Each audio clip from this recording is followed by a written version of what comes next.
என் பணிவான வணக்கத்தை தெரிவித்துக் கொள்கின்றேன். என் பெயர் சாவி சுபிக்ஷா. நான் நாகை அமிர்தா வித்யாலயம் பள்ளியில் 12ஆம் வகுப்பு மாணவி.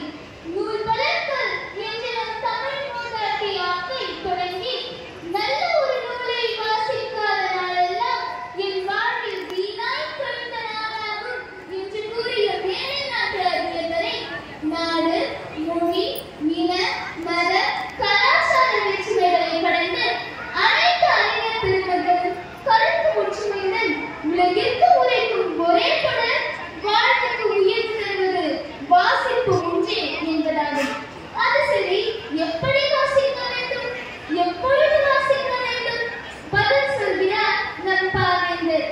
நூலை படி, சங்க தமிழ் நூலை படி, காலையில் படி, கணப்பகல் படி, மாலை இரவு பொருள்படும்படி நூலை படி என நம் தலைமுறைக்கு தன் கவிதை வரிகளால் நீரூற்றி அறிவாய் பூக்க சொல்லிக்க ஆவண செய்துள்ளார். வாசிப்பின் வாசலை தொட்டவர்கள் யாராலும் அதனை விட்டு செல்ல முடியாது. மனித சிந்தனையில் ஊறும் வெட்டி எண்ணங்களை வெட்டி இருந்து அவர்களை தெரிந்த பொறுப்புள்ள சமுதாய சிற்பிகளாக வார்த்தெடுப்பது வாசிப்பு என்றால் அது மிகையாகாது. வாசிப்பின் வாசலை தொட்டவர்கள் யாராலும் அதை விட்டு செல்லவே முடியாது.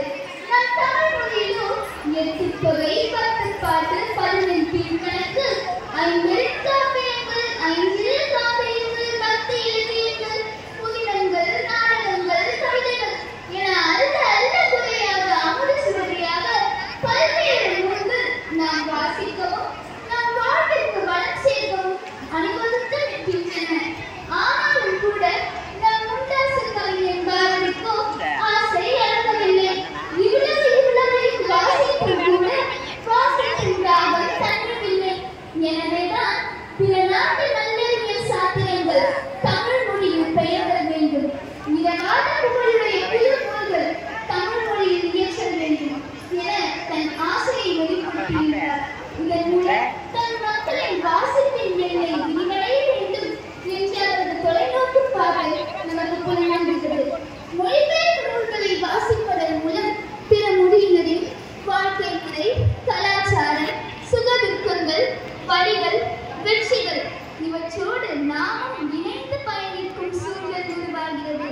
இதன் மூலம் புகுமுறை படத்தில் நாம் வகுத்து வைத்த எல்லை கோடுகளை கடந்து அனைவரும் இவ்வுலக குடிமக்கள் என்ற ஒற்றை எண்ணத்துடன் வேற்றுமை மறந்து கைகோர்க்கும் சூழல் உருவாகிறது. எனவே தேன் இருக்கும் இடத்தினை தேடி வைக்கும் வண்டு போல்